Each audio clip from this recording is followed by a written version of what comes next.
అప్రకటిత విద్యుత్ కోతలతో ప్రజలు ఇబ్బందులను గమనించి విద్యుత్ సరఫరాలో అంతరాయం లేకుండా చూడాలని సిపిఎం తెనాలి పట్టణ కమిటీ విజ్ఞప్తి చేసింది. అప్రకటిత విద్యుత్ కోతలను నివారించి ప్రజలకు అంతరాయం లేకుండా సరఫరాను ఇవ్వాలని కోరుతూ సిపిఎం పట్టణ కమిటీ ఆధ్వర్యంలో ఏపీసీపీడీసీఎల్ కు వినతి పత్రం అందజేశారు. సిపిఎం పట్టణ కార్యదర్శి కొల్లిపర బాబు ప్రసాద్ విలేకరులతో మాట్లాడుతూ వివరాలను తెలియజేశారు. గత 2 వారాలుగా తెనాలి పట్టణంలో కరెంటు అంతరాయాలు అధికంగా ఉన్నట్టు గుర్తు చేశారు. గతంలో ఎన్నడూ లేనంతగా వాతావరణంలో ఉక్కపోత, అధిక ఉష్ణోగ్రతలు నమోదవుతున్నట్లు తెలిపారు. విద్యుత్ సరఫరాలో అంతరాయం కారణంగా వినియోగదారులు ఇబ్బందులు పడుతున్నట్లు తెలిపారు. విద్యుత్ పంపిణీ నిర్వహణలో లోపాలను తనిఖీ చేసుకుని అవసరమైన మరమ్మతులు చేపట్టి నిరంతరం నాణ్యమైన సరఫరా ఉండేలా చూడాలని డిమాండ్ చేశారు. ఏపీ ఈఆర్సీ చైర్మన్ ఇందుకు స్పందించాలని కోరారు.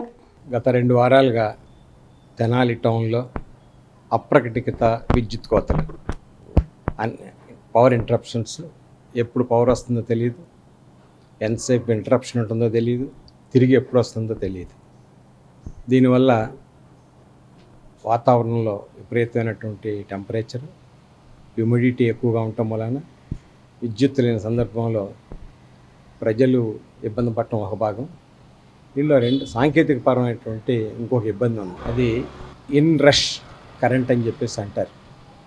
అంటే మాటకి విద్యుత్ పోవటం రావటం వలన విద్యుత్ వచ్చిన వెంటనే ఏవైతే ఆన్లో ఉంటాయో ఎలక్ట్రికల్ ఎక్విప్మెంటు 10 to 20 టైమ్స్ అధికంగా కరెంటు తీసుకుంటుంది. అలా అధికంగా కరెంటు తీసుకోవటం వలన ఫర్ ఎగ్జాంపుల్ ఒక ఇంట్లో ఉండేటువంటి డొమెస్టిక్ ఎక్విప్మెంట్స్ ఏవైతే ఉన్నాయో స్విచ్లన్నీ వేడెక్కుతాయి, ఏసీలు పాడవడానికి అవకాశం ఉంది, టీవీలు పాడవడానికి అవకాశం ఉంది, ఫ్రిడ్జ్లు పాడవడానికి అవకాశం ఉంది, సీలింగ్ ఫ్యాన్లు పాడవడానికి అవకాశం ఉంది.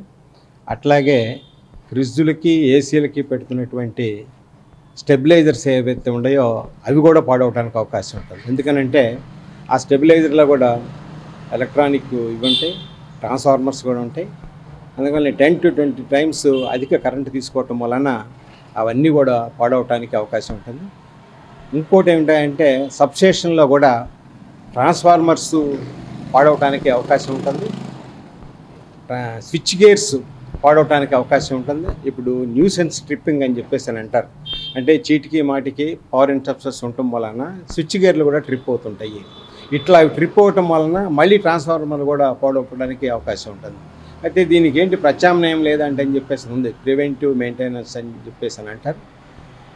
అది అడిక్వేట్ సూటబుల్ ప్రివెంటివ్ మెయింటెనెన్స్ కనుక ఉంటే ఇట్లా జరగటానికి అవకాశం లేదు.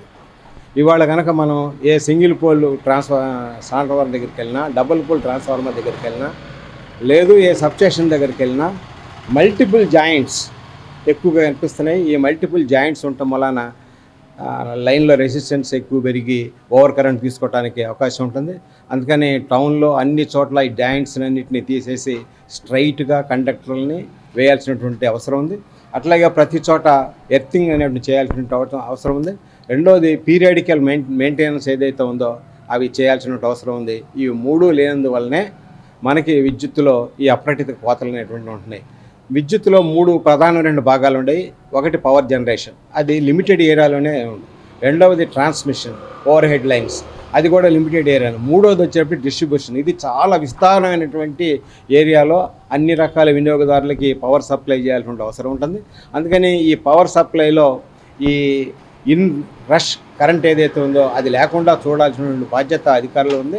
ఆ వైపు దృష్టి పెట్టినందువల్లనే ఇవాళ పట్టణంలో ఈ చీటికి మాటికి పవర్ ఇంటరప్షన్ అనేటువంటిది జరుగుతుంది. ఎప్పటికైనా సరే అధికారులు ఈ ప్రివెంటివ్ మెయింటెనెన్స్కి ప్రాధాన్యత ఇచ్చి దానికోసం ప్రత్యేకంగా వారంలో 1 రోజు 2 రోజుల్లో మొత్తం టౌన్ అంతా కూడా అన్ని ట్రాన్స్ఫార్మర్ల పరిధిలోనూ చర్యలు కనుక తీసుకుంటే తప్పనిచ్చి ఈ పవర్ ఇంటరప్షన్స్ని ఆపడం సాధ్యం కాదు.